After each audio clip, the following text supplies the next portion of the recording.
오늘 영상 하나로 5가지를 한 번에 손에 쥐게 해드리겠습니다. 초보도 그대로 따라만 하면 거래 화면이 낯설지 않게 순서대로 깔끔하게 정리해드릴게요. 첫 번째는 초보도 가능한 쉽게 따라하는 코인 거래입니다.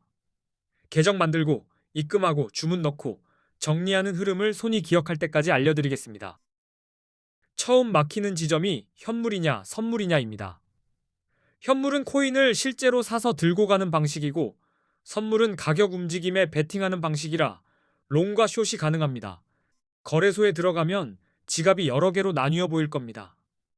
현물 지갑, 선물 지갑, 보너스 지갑 같은 칸이 있는데, 보통은 이체나 전송으로 선물 지갑에 옮겨야 주문이 됩니다. 주문 버튼도 겁낼 필요 없습니다.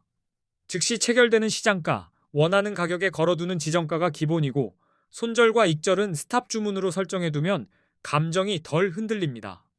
가입할 때는 보안부터 단단히 잠그셔야 합니다. 비밀번호는 길게, 이중인증은 꼭 켜고, 출금 주소 화이트리스트까지 걸어두면 사고 확률이 확 내려갑니다. 두 번째는 네이버 코인 커뮤니티에서 한동안 뜨거웠던 300만 원으로 1억 8천만 원을 만든 중학생 단타 방식의 구조를 해부해드립니다. 이 이야기를 그대로 따라하라는 뜻이 아닙니다. 핵심은 소액을 굴리는 속도, 손절을 칼같이 하는 규칙, 이긴 판만 키우는 복리 구조가 어떻게 작동했는지 보는 겁니다.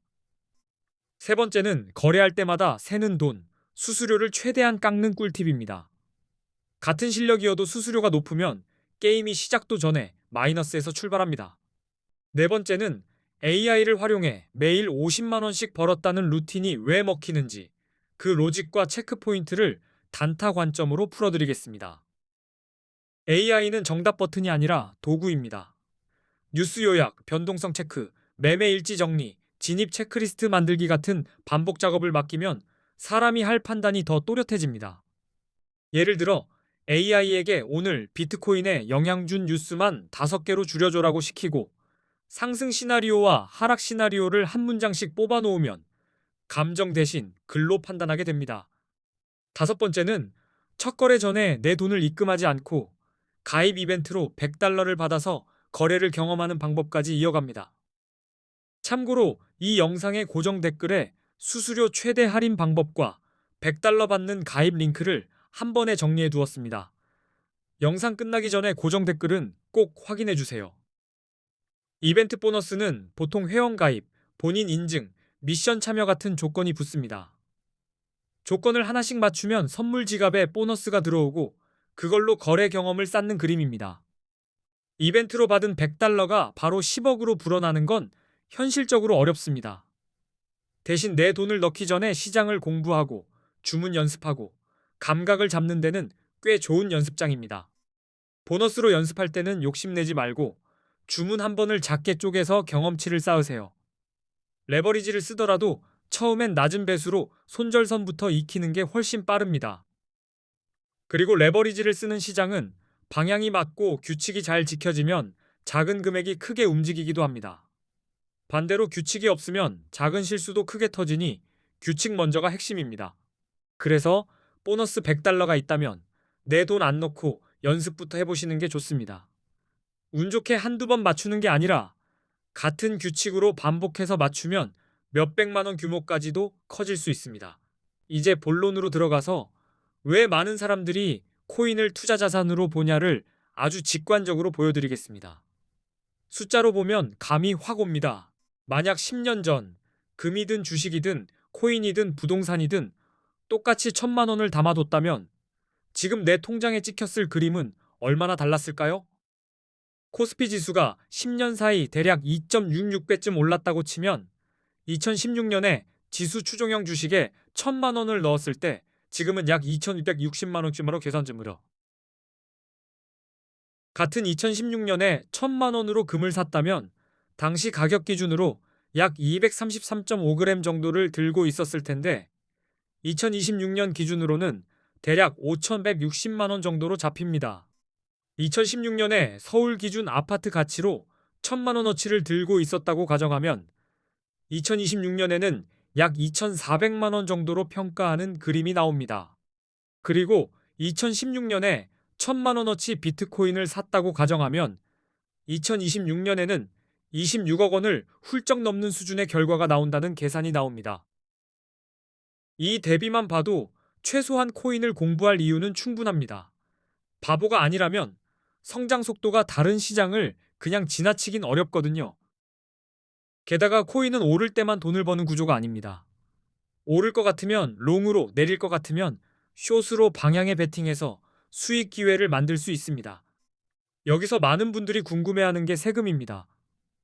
거래 수익에 대한 과세는 국가와 시기, 개인 상황에 따라 달라지니 본인 기준으로 확인은 꼭 하셔야 합니다. 체감상으로는 해외 거래소가 별도 원천 징수를 하지 않는 경우가 있어 덜 느껴진다고 말하곤 합니다. 그렇다고 의무가 사라지는 건 아니니 기준은 미리 정해두세요. 세금 이야기는 민감하지만 한 가지는 분명합니다. 세금이든 수수료든 마지막에 남는 돈을 좌우하니 거래를 오래 할수록 이 부분을 꼼꼼히 챙기는 사람이 결국 앞서갑니다. 다음은 레버리지 이야기입니다. 국내 거래소에는 제한이 많지만 해외 거래소에는 레버리지 기능이 있고 최대 100배, 어떤 곳은 그 이상도 설정됩니다. 예를 들어 50만 원으로 10배를 쓰면 500만 원 규모로 포지션을 잡을 수 있고 100배라면 5천만 원 규모까지도 가능합니다. 자본이 작을수록 이 기능이 영향을 크게 줍니다. 30억 같은 큰 자금을 굴리는 분이라면 레버리지가 굳이 필요 없을 수도 있겠죠. 하지만 소액으로 효율을 내고 싶은 분들은 레버리지 없이 큰 수익률을 기대하기가 어렵습니다. 그래서 코인 거래의 첫걸음이자 가장 중요한 한 가지, 어떤 거래소를 고르느냐가 승부의 시작입니다. 도구가 별로면 실력이 있어도 성과가 새어나갑니다. 요즘 한국 투자자들이 국내 거래소에서 해외 거래소로 이동하는 흐름이 꽤 뚜렷합니다. 이유는 크게 세 갈래로 정리됩니다. 첫째는 레버리지입니다. 국내는 레버리지 활용이 막혀 있고 해외는 100배까지 가능한 곳이 많아서 소액으로도 큰 규모를 다루는 듯한 전략이 가능합니다. 둘째는 수수료입니다. 국내보다 해외 거래소가 더 저렴한 경우가 많고 단타를 많이 할수록 이 차이가 성적표를 갈라놓습니다. 셋째는 세금 체감입니다. 해외 거래소는 국내처럼 즉시 과세가 체감되지 않는 구조가 많아 선호가 생기곤 합니다. 다만 실제 과세는 거주지 규정이 기준이니 체크는 필수입니다. 한국인들이 많이 쓰는 해외 거래소 중 가입 시 $100 지급 이벤트를 하는 곳 정보도 고정 댓글에 적어두었습니다. 고정 댓글만 확인해도 길이 바로 보이실 겁니다. 이제 수수료가 왜 숨은 괴물인지 숫자로 보여드릴게요. 대형 거래소의 대표 수수료가 0.05%라고 가정해봅시다. 1,000만 원으로 단타를 한다고 치고 20배 레버리지를 걸면 한 번 거래할 때 수수료가 22만 원 수준으로 튀어나옵니다. 한 번 눌렀을 뿐인데요. 하루에 10번만 눌러도 수수료가 220만 원이 됩니다. 내가 마친 수익을 수수료가 야금야금 먹어버리면 그 싸움은 시작부터 이길 수가 없습니다. 그래서 저는 수수료가 싼 거래소를 먼저 보라고 말합니다.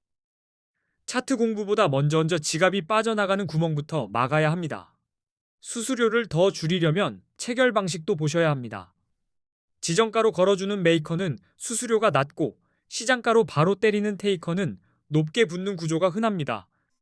또 할인은 보통 가입 코드, 수수료 등급, 거래량, 이벤트 적용 여부로 갈립니다. 고정 댓글에 있는 방식대로 적용하면 같은 거래에서도 빠져나가는 금액이 달라집니다. 비교 기준은 5가지로 보겠습니다. 수수료가 얼마나 싼지, 사용법이 얼마나 쉬운지, 한국어 지원이 되는지, 레버리지가 몇 배까지 되는지, 원화로 바로 입출금이 되는지입니다. 이 기준으로 A 거래소와 대형 거래소 4곳을 나란히 놓고 보겠습니다. 먼저 수수료는 A 거래소 0.01%, 바이비트 0.015%, 비트겟 0.06%, 바이낸스 0.04%입니다. 한국어 지원은 A 거래소는 24시간 한국어 상담이 가능하다고 알려져 있고, 바이비트는 어렵고, 비트겟도 어렵고, 바이낸스도 마찬가지로 제한이 있습니다. 레버리지는 A 거래소 200배, 바이비트 100배, 비트겟 125배, 바이낸스 125배로 정리됩니다. 같은 매매라도 레버리지 한도가 전략폭을 바꿉니다. 원화 입출금은 A 거래소는 가능하고 바이비트는 불가능, 비트겟도 불가능, 바이낸스도 불가능으로 안내되는 경우가 많습니다. 이 차이가 처음 진입 장벽을 확 낮춥니다. A 거래소가 정확히 어디인지, 그리고 수수료 할인 적용 방법까지는 고정 댓글에 따로 정리해 두었습니다. 영상 보다가 그대로 따라 하실 수 있게요. 이제부터는 언제 롱을 잡고 언제 숏을 잡는지로 넘어가겠습니다. 비트코인은 변동성이 커서 진입 타이밍이 실력의 절반입니다. 먼저 롱과 숏 개념부터 간단히 잡고 갑니다. 롱은 가격이 오를 거라 보고 매수로 베팅하는 것이고, 숏은 가격이 떨어질 거라 보고 하락에 베팅하는 포지션입니다. 롱은 상승 흐름이 분명할 때 유리합니다. 차트에서 고점이 계속 높아지고 저점도 함께 올라가며 추세가 살아있다면 롱 쪽 확률이 올라갑니다. 기술적 분석에서 50일 이동평균선이 150일 이동평균선을 위로 돌파하면 골든 크로스라고 부르죠. 시장에서는 강한 상승 신호로 해석하는 경우가 많습니다. 거래량도 같이 보셔야 합니다. 가격이 오르는데 거래량까지 늘면 매수 신뢰가 붙었다는 뜻이어서 상승이 더 이어질 가능성을 높게 봅니다. 뉴스는 차트의 연료가 되기도 합니다. 규제 완화 소식, 대형 기관의 유입, 비트코인 현물 ETF 승인 같은 긍정 이슈가 나오면 롱이 유리해질 수 있습니다. 반대로 숏은 하락 그림이 선명할 때 잡습니다. 저점이 계속 낮아지고 반등이 힘없이 꺾이며 내려가는 하락 추세라면 숏 쪽이 편해집니다. 50일 이동평균선이 150일 이동평균선을 아래로 내려가면 데드크로스로 부르며 하락 신호로 보는 해석이 많습니다. 추세가 꺾였다는 경고 등이죠. 또 한 가지, 가격이 올라가는데 거래량이 줄면 상승 힘이 약해졌다는 신호일 수 있습니다. 이런 때는 급락이 나올 여지가 있어 숏 전략이 유리해지기도 합니다. 부정 뉴스도 숏의 바람이 됩니다. 규제 강화, 해킹 사고, 주요 국가의 규제 정책 강화 같은 이슈는 시장 심리를 얼어붙게 해서 가격을 밀어내곤 합니다. 그리고 보조지표를 쓰면 판단이 더 또렷해집니다. RSI, MACD, 볼린저 밴드 같은 도구는 과열과 침체, 변동성과 추세를 동시에 보여줍니다. RSI가 70 이상이면 과매수로 해석해 숏을 고민할 수 있고 30 이하면 과매도로 해석해 롱이 유리할 수 있습니다. 지표는 확률이지 확정은 아닙니다. MACD는 추세 전환의 속도를 읽는 데 도움이 되고 볼린저 밴드는 변동성 폭을 보는 데 좋습니다. 밴드가 좁아졌다가 벌어질 때 큰 파동이 나오기도 해서 진입 타이밍 힌트가 됩니다. 정리하면 롱은 상승 추세와 긍정 신호가 겹칠 때, 숏은 하락 추세와 부정 신호가 겹칠 때 확률이 올라갑니다. 결국 핵심은 근거가 쌓이는 자리만 노리는 겁니다. 오늘 내용이 단타하실 때 손에 잡히는 도움이 되셨다면 고정 댓글을 다시 한번 확인해 주세요. 수수료 할인 적용과 $100 이벤트 정보가 깔끔하게 정리되어 있습니다. 초보가 실전으로 넘어가는데 필요한 내용만 골라서 업로드하겠습니다. 끝까지 시청해 주셔서 감사합니다.